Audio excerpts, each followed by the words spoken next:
She stood frozen in front of her bathroom mirror at 3:47 a.m., watching in absolute terror as the plastic fangs she'd glued on for the Halloween party refused to come off. But that wasn't the horrifying part.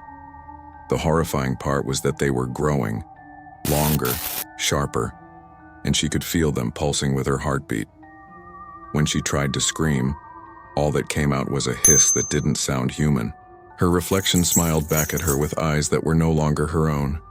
The costume shop owner's warning echoed in her mind.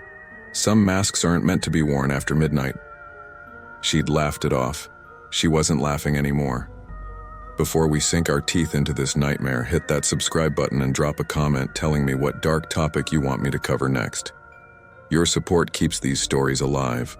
Maya Chen had walked past Blackwood Lane 1,000 times in her 3 years at Riverside University. The narrow alley between the Thai restaurant and the vintage bookstore was always there, always dark, always forgettable.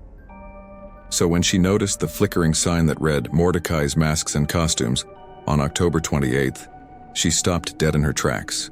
That wasn't there yesterday, she muttered, pulling her jacket tighter against the autumn wind. The shop looked ancient. Not old, but ancient. Like it had been carved out of time itself and dropped into the present moment. The windows were fogged with decades of dust, and through them, she could make out shapes hanging from the ceiling. Costumes, masks, things that moved slightly even though there was no breeze inside. Her phone buzzed. Jake's name lit up the screen. "Hey babe, did you find anything yet? The party's in 3 days and you still don't have a costume." Maya stared at the shop entrance. The door was slightly ajar, and warm amber light spilled out onto the cracked pavement. Something about it felt wrong, but also inviting, like a flame to a moth. "Actually, I think I just found the perfect place," she said, her voice distant.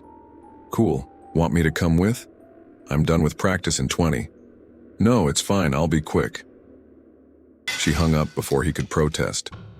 Jake was protective, sometimes annoyingly so, but right now she wanted to explore this place alone. There was something intimate about it, something that felt like it was meant only for her. The moment Maya pushed the door open, a bell chimed. Not the cheerful jingle of modern shops, but a deep, resonant tone that seemed to vibrate in her chest. The air inside was thick with the scent of old velvet, mothballs, and something else she couldn't identify. Something metallic and sweet like copper mixed with vanilla. "Hello?" Her voice came out smaller than intended.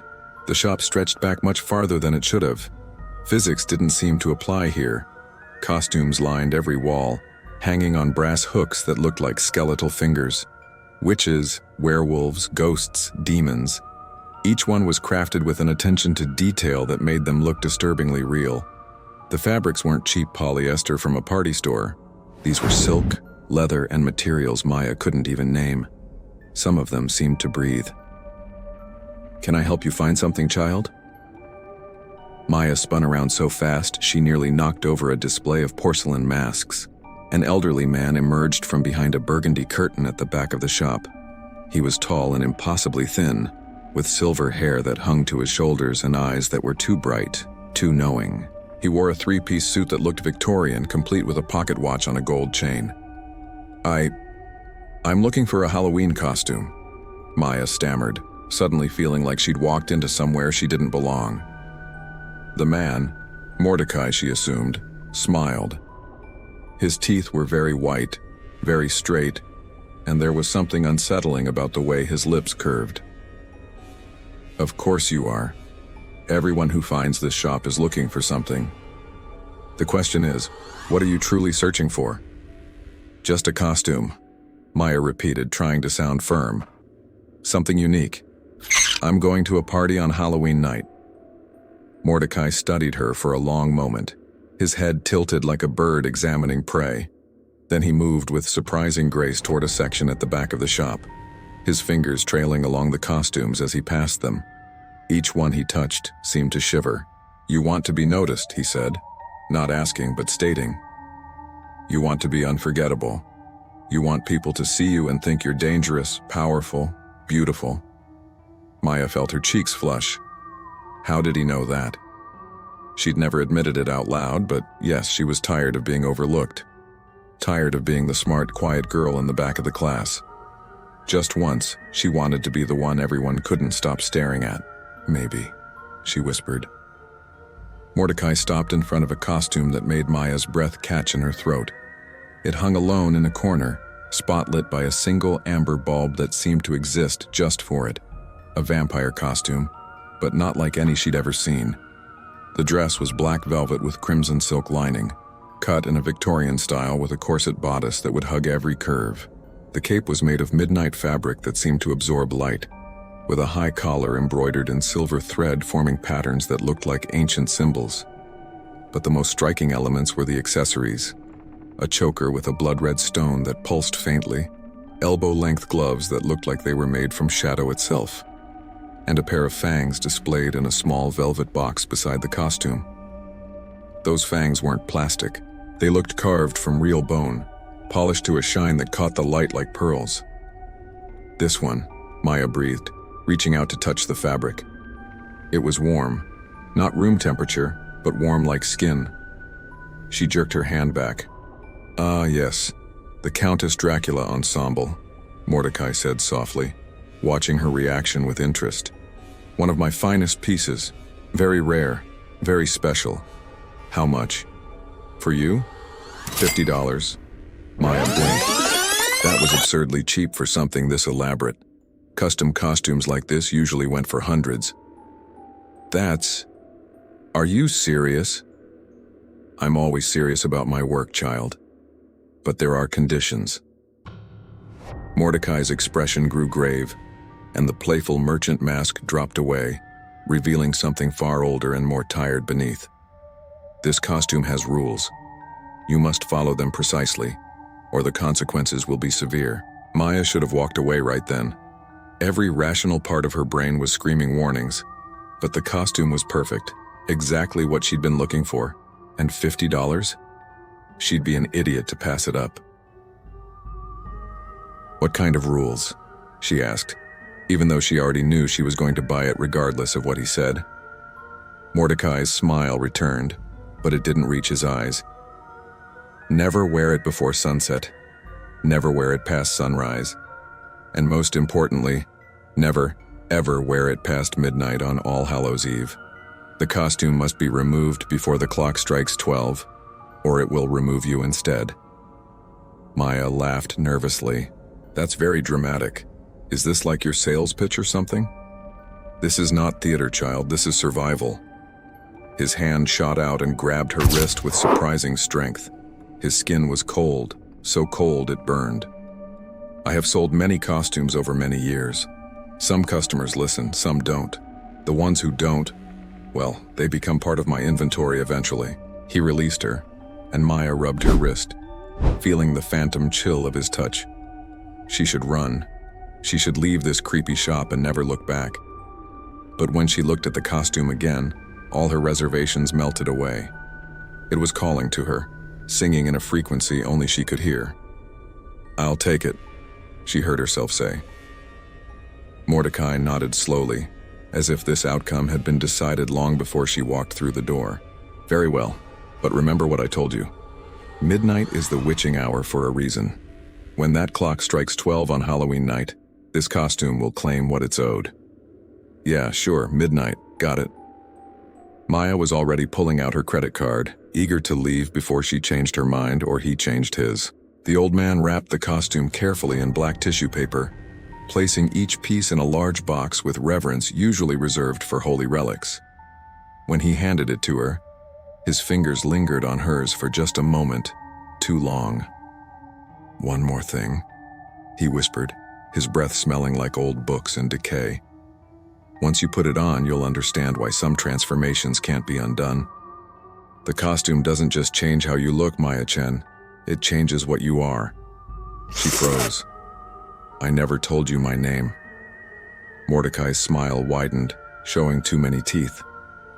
"You didn't have to." Maya spent the next 2 days obsessing over the costume. She kept it in its box under her bed, but she found herself opening it every few hours just to look at it, to touch the velvet, to feel that strange warmth radiating from the fabric. Each time the urge to try it on grew stronger, almost irresistible. Jake noticed something was off. "You've been weird since you got that costume," he said on Halloween afternoon, leaning against her dorm room doorframe. He looked concerned, his dark eyes searching her face for answers she didn't have. "You barely answered my texts yesterday. Are you okay?" "I'm fine," Maya snapped, then immediately felt guilty. Jake didn't deserve her irritation. He was sweet, caring, everything a boyfriend should be. But lately, his attention felt suffocating rather than comforting. "Sorry, I'm just excited about the party. Nervous, I guess." He walked over and pulled her into a hug. She stiffened slightly and he noticed.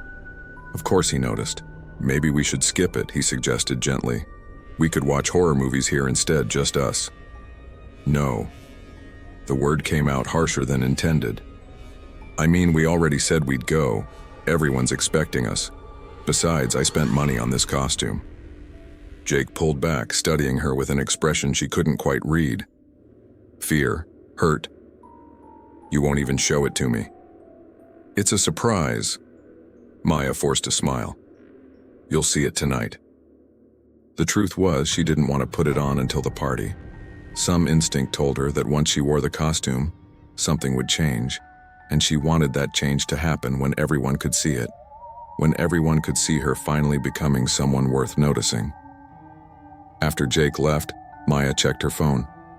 6:47 p.m. The party started at 9. She'd wait until 8 to get ready, just after sunset like Mordecai had said, not because she believed his ridiculous warnings, but because the timing felt right. Theatrical. Perfect. The sun disappeared behind the campus buildings at 7:23 p.m., painting the sky in shades of blood orange and deep purple. At exactly 8 o'clock, Maya opened the box. The costume looked even more beautiful than she remembered. The velvet seemed to shimmer in her desk lamp's light, and the red stone in the choker pulsed with a faint inner glow. She told herself it was just a trick of the light. Getting dressed felt ceremonial. She slipped on the dress, and it fit perfectly, molding to her body like it had been custom-tailored. The corset laced itself, or at least that's how it felt. Her fingers seemed to know exactly what to do without conscious thought. The gloves slid on like a second skin, and the cape settled on her shoulders with a weight that felt ancient and important. Finally, she picked up the fangs from their velvet box. They were cool against her fingertips, smooth as river stones. The instructions said to press them against her canines and hold for 10 seconds. She did, expecting the cheap adhesive smell of costume store glue. Instead, they attached with a sensation like a kiss, warm and intimate and completely painless. When she looked in the mirror, she didn't recognize herself. The girl staring back was stunning in a dangerous, predatory way. Her eyes looked darker, her cheekbones sharper, her skin paler and somehow luminous. The costume had transformed her from Maya Chen, quiet psych major, into something else entirely, something powerful. She smiled and the fangs gleamed. A knock on her door made her jump. "Maya, you ready? Uber's here."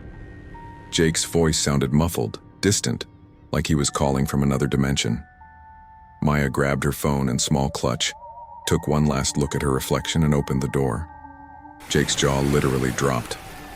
"Holy hell, Maya, you look dangerous," she supplied, enjoying his reaction more than she should. Unreal. Like, actually unreal.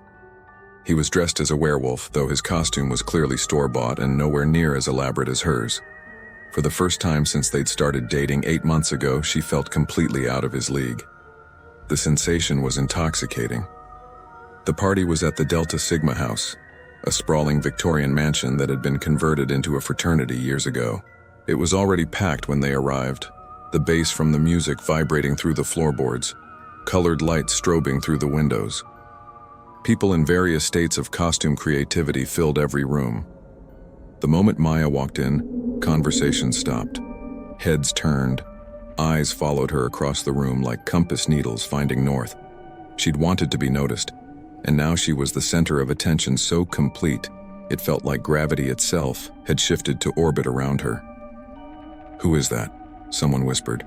"Is that Maya Chen?" "No way." "That costume is incredible. Jake stayed close, his hand on her lower back, but Maya barely registered his presence. She was too busy drinking in the attention, the admiration, the way people stepped aside to let her pass. Power hummed through her veins like electricity, and with each compliment, each stare, it grew stronger. The night blurred into a series of moments, dancing until her feet should have hurt, but didn't. Strangers bringing her drinks she didn't remember asking for. Jake trying to stay close while she drifted further away, drawn to the attention like a moth to flame. At some point, she looked at her phone. 11:34 p.m. The warning flickered through her mind. Midnight, don't wear it past midnight, but it seemed absurd now. Nothing bad was happening. She felt amazing, more alive than ever before. Why would she take off the costume when she was finally being seen? At 11:50 p.m., she noticed the changes starting. Small things at first. The lights seemed too bright, hurting her eyes even through the dim party atmosphere. Sounds became overwhelming.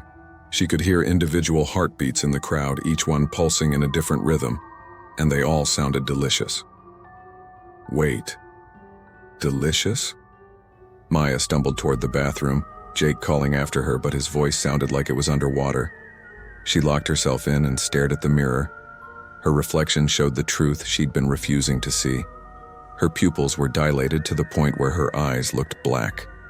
Her skin had gone beyond pale to almost translucent blue veins visible beneath like a road map. And the fangs weren't resting on her real teeth anymore. They had fused, becoming part of her jaw, and they were longer now, sharper, ready. Outside, someone was counting down. 60 seconds to midnight, 59, 58. Maya grabbed the fangs and tried to pull them off. They didn't budge. She yanked harder, tears streaming down her face as panic finally broke through the euphoria. The costume wouldn't release her. The dress seemed to tighten, the cape wrapped around her like a living thing, and the choker began to pulse in rhythm with her racing heart. 45, 44, 43. She clawed at the costume, at her own skin, trying to find where she ended, and it began. But there was no seam anymore, no separation. The costume had become her second skin, or maybe her first skin had become the costume. She couldn't tell anymore. The bathroom door shook. Maya! Maya, open up! What's wrong? Jake's voice was frantic, but she couldn't answer. When she tried to speak, that hissing sound came out again, animalistic and wrong. 10, 9, 8. The crowd was roaring now, the countdown echoing through the entire house. Maya's reflection in the mirror began to fade, becoming translucent, and she could see something else emerging beneath her features. Something old and hungry, and finally, after decades of waiting, free. 3, 2, 1. Happy Halloween! The clock struck midnight. Maya's scream was the last human sound she made. The thing wearing Maya's face smiled at its reflection with too many teeth, adjusted its perfect costume, and unlocked the bathroom door. Jake stood outside, his expression shifting from concern to terror as he saw what looked back at him. Maya? His voice cracked. The creature that had been Maya Chen tilted its head. Not anymore, it whispered in a voice like silk over razor blades. But don't worry, she's still in here. She'll always be in here, watching, screaming, unable to stop what she's become. Somewhere in the depths of that transformed body, the real Maya was indeed screaming, but no sound could escape. She was a prisoner in her own skin, and the costume, the curse, would keep her that way forever. Or at least until it found its next victim. Mordecai had warned her. Some transformations can't be undone. The thing wearing Maya's face walked back into the party, and the real horror of Halloween night had only just begun. 3 months later, the case of Maya Chen remains unsolved. She vanished from the Halloween party without a trace, despite Jake's insistence that he saw her walk back into the crowd. Security cameras showed her entering the house but never leaving. The police questioned everyone at the party, searched the entire property, dragged the nearby lake. Nothing. What they didn't know was that Maya never left. She's still there, in a way. Still watching. Still attending classes, though. No one seems to recognize her anymore. The costume lets her move through the world, wearing different faces, different names, but always searching. Searching for the next person who wants to be seen, who craves attention so badly they'd ignore every warning sign. Sometimes Jake thinks he sees her on campus, standing at the edge of crowds, watching him with eyes that look almost familiar. But when he blinks, she's gone. He tried going back to Blackwood Lane, tried finding that costume shop to demand answers. But there's nothing there anymore. Just an empty space between the Thai restaurant and the vintage bookstore, like the shop had never existed at all. The police eventually closed the case. Another college student who probably ran away, they decided. Another statistic. But Jake knows better. He remembers the way she looked at him in that hallway, the way her voice sounded wrong, the way she moved like something was learning how to walk in her skin. He knows she's still out there, changed, hungry, forever trapped in a Halloween costume that grew real fangs. And every year when October rolls around, Jake notices the missing person reports start to climb. Always young people, always after Halloween parties, always last seen wearing elaborate vintage costumes that seem too perfect, too beautiful, too real. The kind of costumes you'd only find in a shop that shouldn't exist, run by a man who knows exactly what he's selling. Mordecai's Masks and Costumes opens every October in a different city, on a different forgotten street. And it always finds the people who are looking for transformation. The ones who want to be someone else so badly they'll ignore every warning. Some of them listen to the rules. Most don't. And Maya? She's part of the inventory now, just like Mordecai promised. Another costume hanging in that impossible shop, waiting for someone desperate enough to wear her. Because that's the real curse. The costume doesn't just transform you. It makes you part of the collection, spreading the hunger, feeding the shop, ensuring that Mordecai's work continues forever. The next time you're shopping for a Halloween costume and you find a store you've never noticed before, offering something perfect at a price too good to be true, remember Maya. Remember that some transformations can't be undone. Remember that vanity and hunger are sisters, and they both have very sharp teeth. And whatever you do, don't wear it past midnight. So here's a question for you. Would you have listened to the warning? Would you have walked away from that perfect costume, or would curiosity and desire have won out like it did for Maya? We all want to be seen, to be admired, to transform into something more than we are. But how far would you go? What would you risk? Think about that next time you put on a mask. Sometimes the face you show the world becomes the only face you have. If this story gave you chills, hit that subscribe button. We've got more dark tales waiting in the shadows, and trust me, you won't want to miss what's coming next. Drop a comment below and tell me what terrifying topic you want me to explore. Haunted objects? Cursed places? The psychology of fear? Your suggestions might just become the next nightmare I share, and hey, stay safe out there. Halloween is supposed to be fun, but remember, some costumes come with a price tag that goes way beyond $50. Until next time, keep your eyes open and your transformations temporary. You never know what might be watching from the other side of the mirror.